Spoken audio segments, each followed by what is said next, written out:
Di jantung Eropa, berdiri sebuah negeri kecil yang dikelilingi pegunungan tinggi dan danau yang sangat jernih. Negeri itu bernama Swiss Confederation.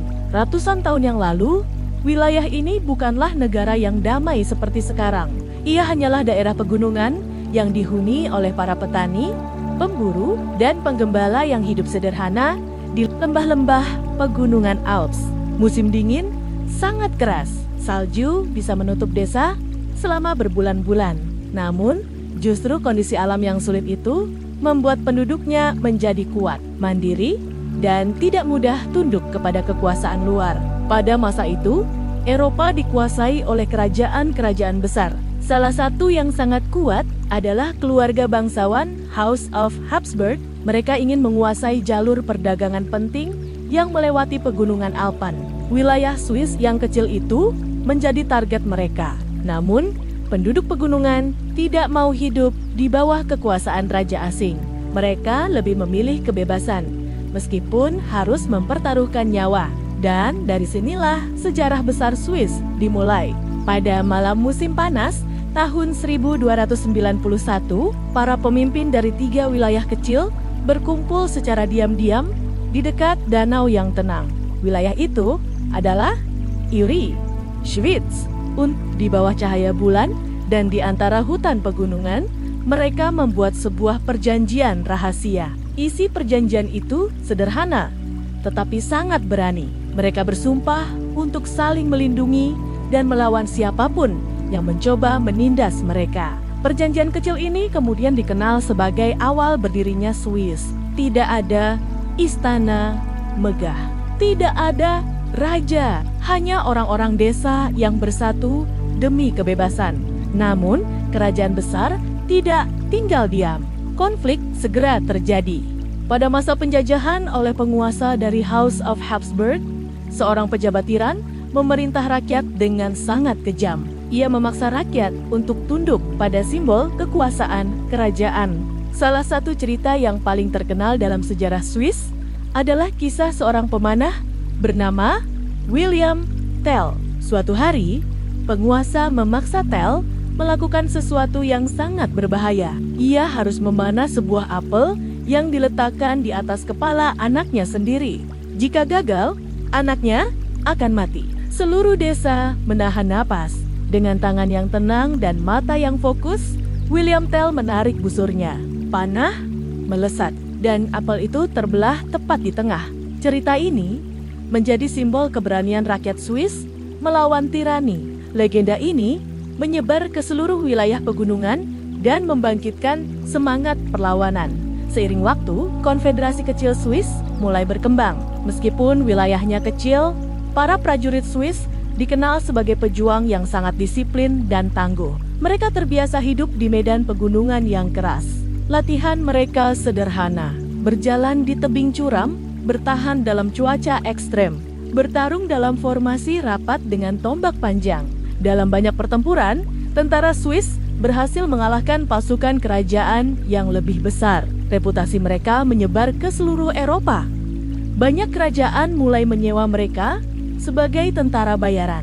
Bahkan hingga hari ini, tradisi itu masih tersisa. Penjaga resmi Paus di Vatican City adalah pasukan elit yang disebut Swiss Guard. Seragam mereka yang berwarna-warni menyimpan sejarah panjang keberanian tentara Swiss. Namun, masa kejayaan perang tidak berlangsung selamanya. Pada tahun 1515, tentara Swiss menghadapi salah satu pertempuran terbesar dalam sejarah mereka, Battle of Marignano. Pertempuran itu sangat brutal. Ribuan tentara Swiss gugur di medan perang. Kekalahan ini mengguncang seluruh konfederasi. Untuk pertama kalinya, para pemimpin Swiss mulai berpikir, apakah perang benar-benar membawa masa depan bagi negara kecil mereka? Dari perenungan itulah, lahir sebuah keputusan yang akan mengubah sejarah Swiss selamanya. Mereka memilih jalan yang berbeda dari negara-negara Eropa lainnya. Mereka memilih netralitas. Pada tahun 1815, setelah kekacauan besar di Eropa akibat Perang Napoleon, para pemimpin benua berkumpul dalam sebuah konferensi besar, Congress of Vienna. Dalam pertemuan itu, negara-negara Eropa sepakat mengakui Swiss sebagai negara netral permanen. Artinya, Swiss tidak memihak dalam konflik internasional. Keputusan ini terbukti sangat penting ketika dunia dilanda dua perang besar, Perang Dunia I dan Perang Dunia Kedua. Banyak kota di Eropa hancur, namun Swiss tetap utuh. Desa-desa tua, kastil, dan kota bersejarah tetap berdiri. Keindahan alamnya juga tetap terjaga. Karena netral dan stabil, banyak orang kaya dan negara besar mempercayakan uang mereka kepada Bank Swiss. Negara ini menjadi pusat keuangan dunia. Bank-bank besar seperti UBS dan Credit Suisse mengelola kekayaan dari seluruh dunia. Kerjasama internasional ini membuat Swiss berkembang menjadi salah satu negara paling makmur. Namun, di balik kekayaan itu, masyarakat Swiss tetap menjaga prinsip lama mereka: disiplin, kerja keras, menjaga alam, dan hidup sederhana. Jika kita melihat keindahan pegunungan, danau yang tenang, dan desa-desa yang rapi di Swiss, mungkin kita hanya melihat sebuah negara yang indah. Namun, di balik semua itu, tersembunyi sejarah panjang tentang perjuangan, keberanian, persatuan, dan keputusan besar yang mengubah nasib sebuah bangsa kecil. Dari para petani pegunungan yang berani menantang kekuasaan kerajaan, hingga menjadi salah satu negara paling stabil dan makmur di dunia. Sejarah Swiss mengajarkan kita satu hal penting.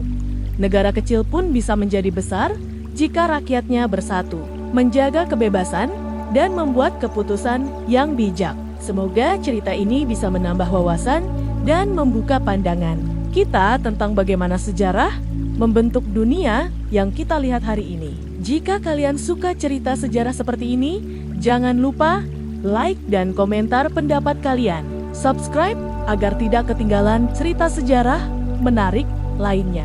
Karena masih banyak kisah luar biasa di dunia yang belum kita ungkap bersama. Sampai jumpa di cerita sejarah berikutnya.